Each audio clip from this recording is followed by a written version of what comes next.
다 같이 사도신경으로 우리의 신앙을 하나님 앞에 고백하며 수요 예배를 주님 앞에 올려드리도록 하겠습니다. 전능하사 천지를 만드신 하나님 아버지를 내가 믿사오며 그 외아들 우리 주 예수 그리스도를 믿사오니 이는 성령으로 잉태하사 동정녀 마리아에게 나시고 본디오 빌라도에게 고난을 받으사 십자가에 못 박혀 죽으시고 장사한 지 사흘 만에 죽은 자 가운데서 다시 살아나시며 하늘에 오르사 전능하신 하나님 우편에 앉아 계시다가 죄로서 산자와 죽은 자를 심판하러 오시리라. 성령을 믿사오며 거룩한 공예와 성도가 서로 교통하는 것과 죄를 사하여 주시는 것과 몸이 다시 사는 것과 영원히 사는 것을 믿사옵나이다. 아멘. 오늘 우리가 함께 살펴볼 하나님의 말씀은 로마서 12장 1절부터 2절까지의 말씀입니다. 로마서 12장 1절부터 2절까지의 말씀입니다. 우리가 가진 큐티체 본문은 주일 본문입니다. 로마서 12장 1절부터 2절까지의 말씀입니다. 다 찾으셨으면 저와 여러분이 합독하여 읽도록 하겠습니다. 그러므로 형제들아 내가 하나님의 모든 자비하심으로 너희를 권하노니 너의 몸을 하나님이 기뻐하시는 거룩한 산 제물로 드리라. 이는 너희가 드릴 영적 예배니라.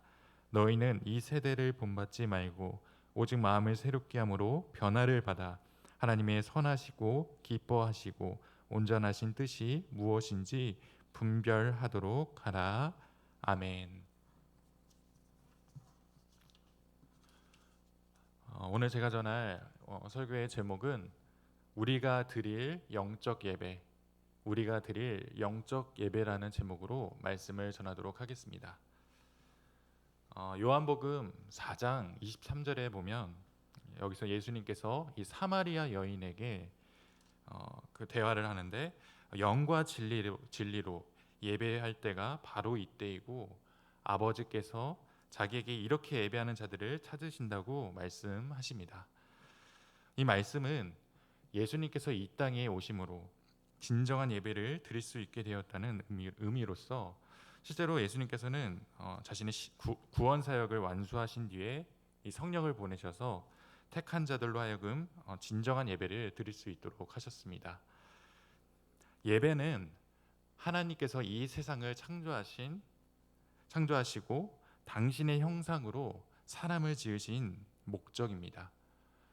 첫사람 아담 역시 이 에덴에서 하나님의 뜻에 순종함으로 온전한 예배를 하나님께 드렸습니다.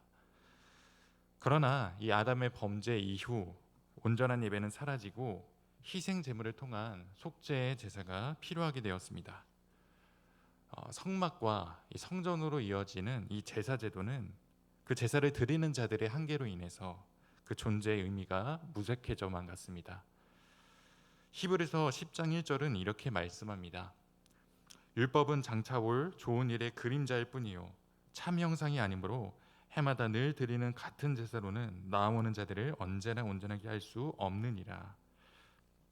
이렇게 모형과 그림자로서 존재했던 제사 제도를 참 형상이신 예수 그리스도께서 한 영원한 제사를 드리심으로 폐하셨습니다.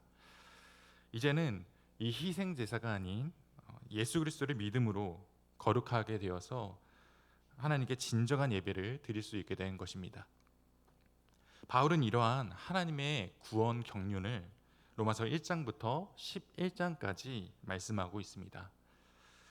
이 하나님의 구원에 감격한 바울은 11장 말미에서 하나님의 이름을 찬양하는 송영을 올려드리고 있습니다. 이렇게 하나님의 구원 경륜을 깨닫고 그 구원의 은택을 입은 자들은 바울처럼 찬양할 수밖에 없습니다. 또한 그 은혜를 감사함으로 예배 드릴 수밖에 없는 것입니다. 오늘 본문에서 말씀하고 있는 이 영적 예배는 창세전부터 하나님께서 찾으시고 바라시던 진정한 예배라고 볼 수 있습니다. 부디 바라기는 이 오늘 말씀을 통하여서 하나님께서 원하시는 영적 예배를 회복하는 그러한 은혜가 저와 여러분에게 함께 있기를 주님의 이름으로 소망합니다.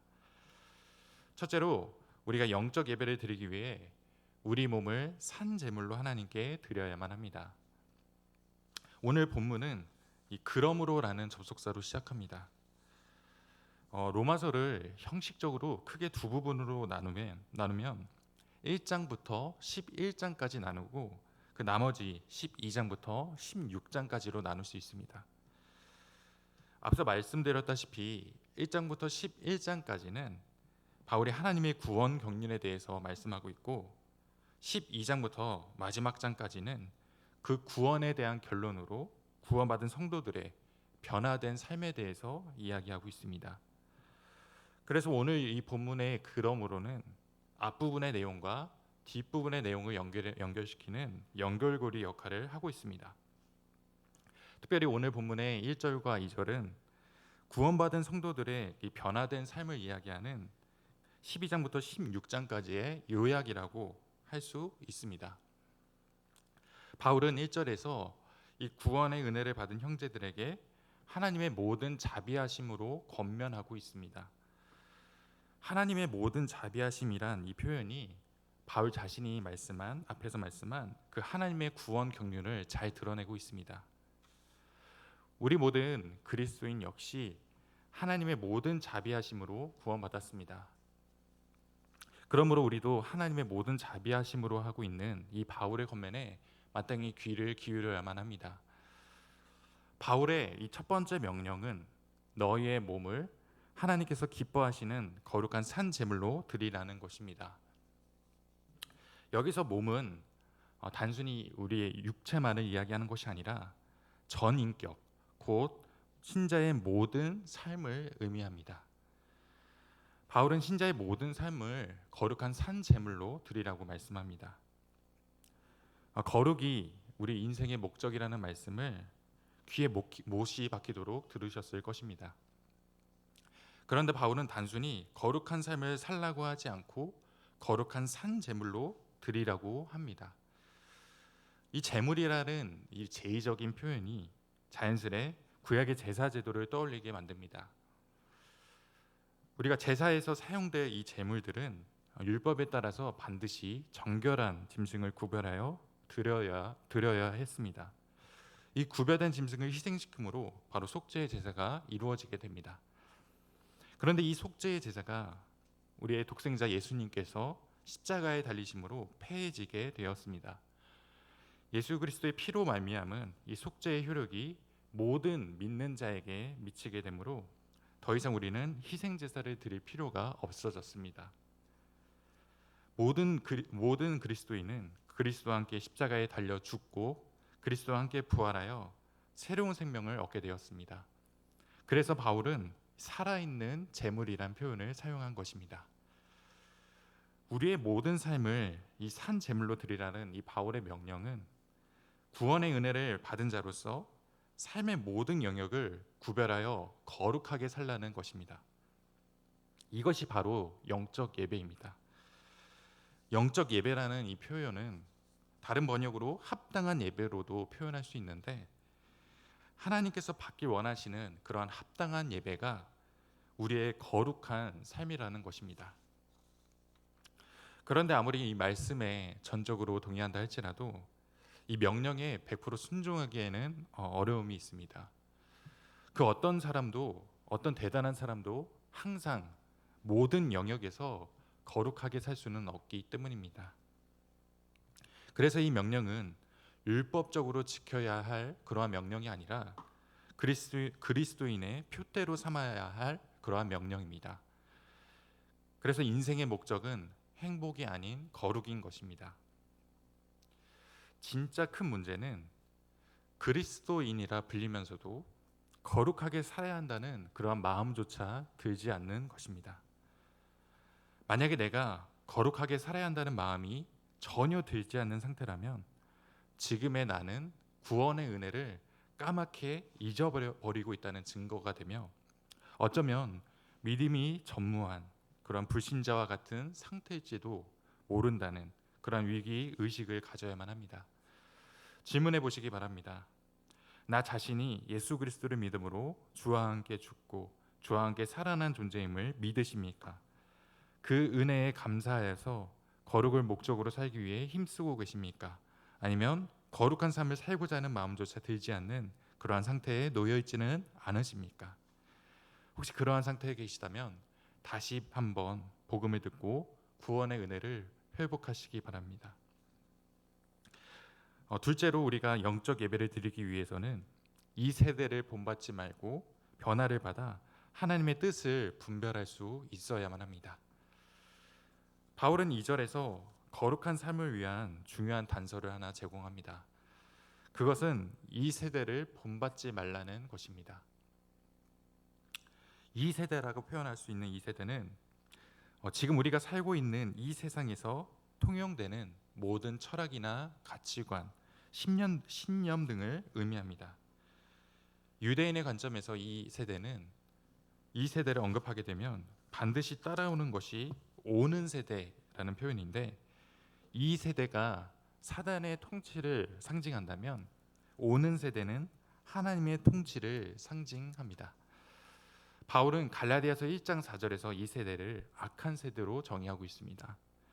그리스도께서 하나님 곧 우리 아버지의 뜻을 따라 이 악한 세대에서 우리를 건지시려고 우리 죄를 대속하기 위하여 자기 몸을 주셨으니, 예수님의 구원 사역은 이 사단이 통치하는 악한 이 세대에서 하나님이 통치하시는 오는 세대로의 건지심으로 정의할 수도 있습니다.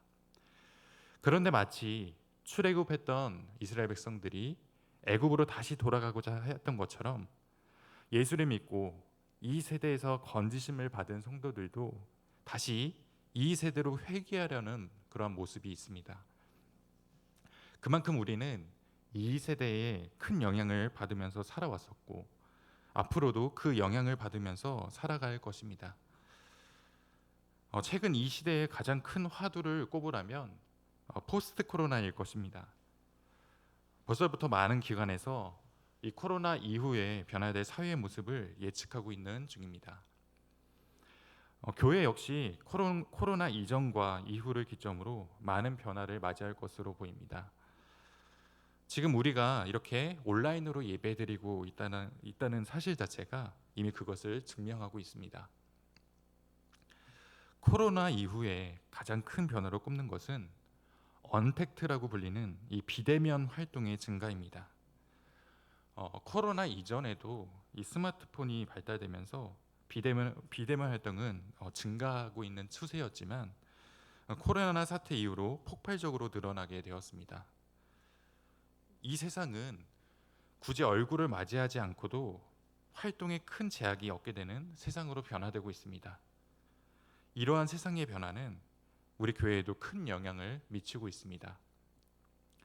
교회에서의 가장 큰 변화는 아마도 예배 형식의 변화와 이 전통적인 교회에 대한 인식의 변화일 것입니다.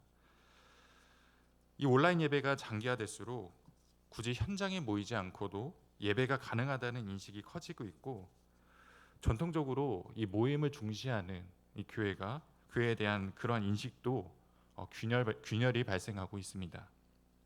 특히 젊은 청년층이 이러한 변화를 있는 그대로 받아들이고 있습니다.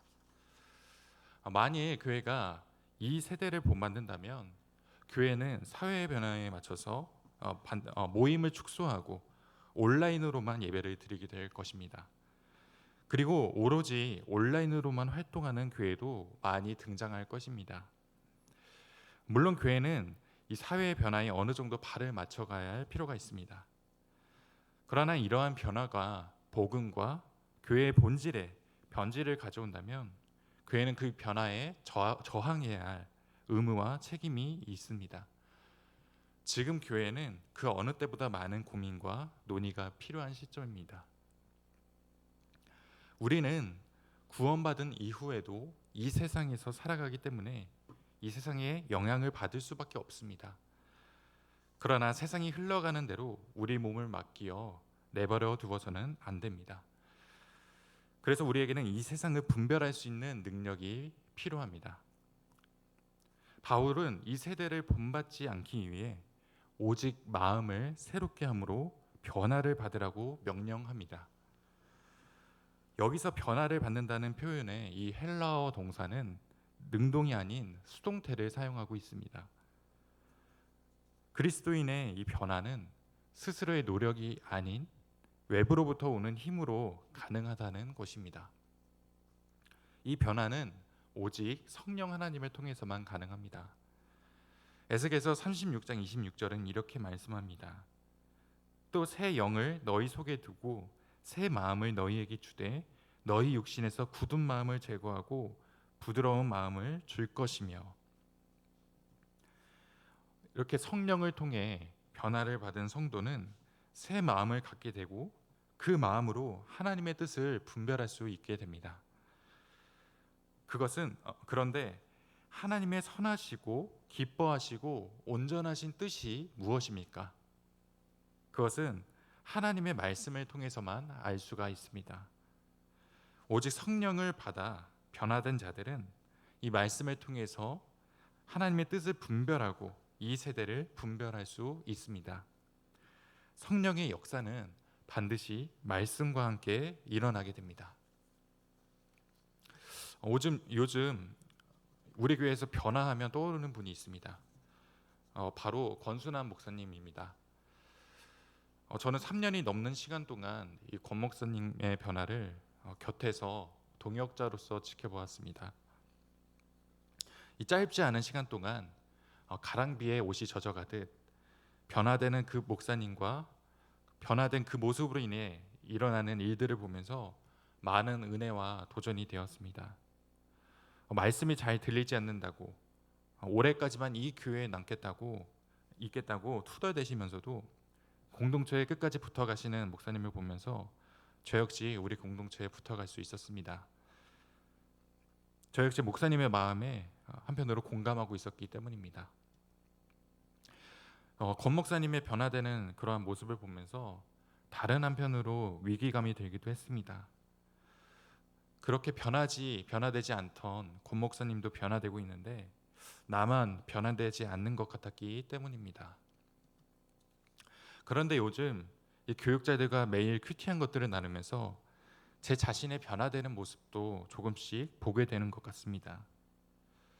오늘 제가 큐티한 내용을 지금 읽어드리도록 하겠습니다. 바울은 사랑의 빛 외에는 아무 빛도 지지 말라고 합니다. 사랑은 율법의 완성이므로 서로 사랑하며 살아가라는 말씀입니다. 살면서 저는 참 많은 사랑의 빚을 가지게 되었습니다. 부모님으로부터 시작하여서 많은 사람들로부터 사랑을 받으면서 자랐고 살아왔습니다. 사랑의 채권자 명단을 나름대로 작성해 보면 아마도 아버지의 이름은 최상단에 위치해 있을 것입니다. 저는 인생의 많은 부분을 아버지를 미워하며 살아왔지만 아버지가 저를 사랑하신다는 그 사실에는 변함이 없을 것이기 때문입니다. 작년부터 저희 아버지는 오랫동안 하던 일을 그만두고 건축 일에 나가기 시작하셨습니다. 최근 들어서 술을 한잔 하고 들어오시는 날이면 아들이 아닌 며느리에게 하고 있는 이 일이 힘들다는 하소연을 하시는 것을 건너서 듣게 되었습니다. 그러던 어느 날 술에 취해 잠들어 계신 아버지의 모습을 보는데 부쩍 외소해 주신 탓에 난생 처음 아버지에게 안쓰러운 마음이 들기도 했습니다. 이번 주 월요일엔 아버지가 낙상사고를 당하셔서 갈비뼈가 골절되는 중상을 입으셨지만 병원에 입원도 안 하셨고 다치셨다는 사실도 어제 저녁에 알게 되었습니다. 너무 속이 상해서 당장 입원하라고 소리만 쳤지 아버지에게 위로의 말은 한마디도 건네드리지 못했습니다. 아버지를 사랑으로 대하지 못하는 내 자신이 너무 한심했습니다. 시간이 갈수록 사랑의 빚을 갚을기에는 줄어드는 것 같습니다. 어쩌면 이번 일이 아버지에게 진 빚을 조금이라도 갚을 수 있는 기회일지도 모른다는 생각을 해봅니다. 이렇게 하나님께서는 사랑의 빚으로 살아왔던 저에게 사랑의 빚을 지우는 기회를 주십니다. 이 기회를 잘 살려서 아버지를 사랑으로 대할 수 있는 은혜가 있기를 소망합니다. 이 말씀이 아니었다면 오늘과 같은 묵상을 저는 할 수 없었을 것입니다. 성령의 역사가 아니면 오늘과 같은 그러한 마음의 변화는 없었을 것입니다. 미약하고 너무 부끄럽지만 이러한 것이 바로 하나님께서 원하시는 영적 예배가 아닐까 저는 생각합니다. 질문해 보시기 바랍니다. 나는 이 세대를 제대로 분별하며 살아가고 계십니까? 이 세대를 사모하며 이 세대를 본받는 삶을 살고 계십니까? 아니면 성령의 역사로 매일매일 변화되는 삶을 살아가고 계십니까? 말씀을 맺도록 하겠습니다. 바울 사도는 이 장대한 하나님의 구원 경륜을 말씀한 뒤에 하나님의 이름을 찬양합니다. 그리고 모든 믿는 성도들에게 하나님의 모든 자비하심으로 권면하기 시작합니다. 예수 그리스도를 믿음으로 구원을 받은 성도는 마땅히 하나님께서 받으시길 원하시는 영적 예배를 드려야 합니다. 그 예배를 드리기 위해 우리는 먼저 우리 몸을 하나님께서 기뻐하시는 산제물, 거룩한 산제물로 드려야 합니다. 내 삶의 목적이 거룩으로 바뀌어야 하는 것입니다. 그리고 이 세대를 본받지 말고 성령의 역사로 변화를 받아 이 세대를 분별하고 하나님의 뜻을 분별해야 합니다. 이러한 씨름은 우리가 이 땅에서 나그네로 살아가는 동안에 평생토록 이어질 것입니다. 거룩을 목적으로 한 이 평생의 씨름이 하나님께서 기뻐하시는 영적 예배입니다. 비록 넘어질 때도 많고 더뎌 보일지라도 이 좁은 길의 끝에는 반드시 하나님의 영광이 비추어질 것입니다. 이 믿음으로 오늘 하루를 또한 살아내며 하나님께서 기뻐하시는 영적 예배를 드리며 살아가는 저와 우리 모든 성도 여러분이 되시기를 주님의 이름으로 소망합니다. 살아계신 하나님 아버지, 주님의 은혜와 사랑에 감사를 드립니다. 죽임당할 수밖에 없던 이 죄인을 주님의 그 십자가 사랑으로 살려주시고 구원의 은혜를 허락하여 주셔서 그 구원의 은혜 가운데 살아갈 수 있도록 허락하여 주신 은혜에 감사드립니다. 우리는 오직 그 하나님의 자비하심으로 말미암아 하나님께 감사드리며 온전한 영적 예배를 드려야 함에도 불구하고 여전히 우리의 삶은 거룩보다는 우리의 행복에 초점이 맞춰져 있으며 아직까지 이 세대를 사모하며 본받으려 하는 모습들이 우리 안에 있음을 이 시간 고백합니다. 주님, 오늘 이 말씀처럼 우리가 하나님의 은혜를 받은 자로서 그 구원의 은혜를 받은 자로서 행복이 아닌 거룩을 목적으로 살아가기를 소망합니다. 또한 성령님의 능력으로 변화를 받아 주님이 허락하시는 그 말씀으로 말미암아 이 세대를 분별하고 하나님의 뜻을 분별하며 살아가기를 소망합니다. 주님, 매일같이 허락하여 주시는 이 말씀 속에서 또한 성령의 함께하심을 통하여 동행하심을 통하여 우리가 날마다 거룩함으로 나아갈 수 있도록 인도하여 주시고 이 평생의 씨름 가운데 뒤처지지 않고 항상 주님의 은혜를 붙잡으며 나아갈 수 있는 우리 모든 성도 여러분이 될 수 있도록 주님 인도하여 주시옵소서. 남은 한 주간의 삶 또한 주님의 은혜의 손길에 의탁드리오며 이 모든 말씀 예수 그리스도의 이름으로 기도드리옵나이다. 아멘. 하늘에 계신 우리 아버지여, 이름이 거룩히 여김을 받으시오며 나라가 임하옵시며 뜻이 하늘에서 이루어진 것 같이 땅에서도 이루어지이다. 오늘날 우리에게 일용할 양식을 주옵시고 우리가 우리에게 죄 지은 자를 사하여 준 것 같이 우리의 죄를 사하여 주옵시고 우리를 시험에 들게 하지 마옵시고 다만 악에서 구하옵소서. 대개 나라와 권세와 영광이 아버지께 영원히 있사옵나이다. 아멘.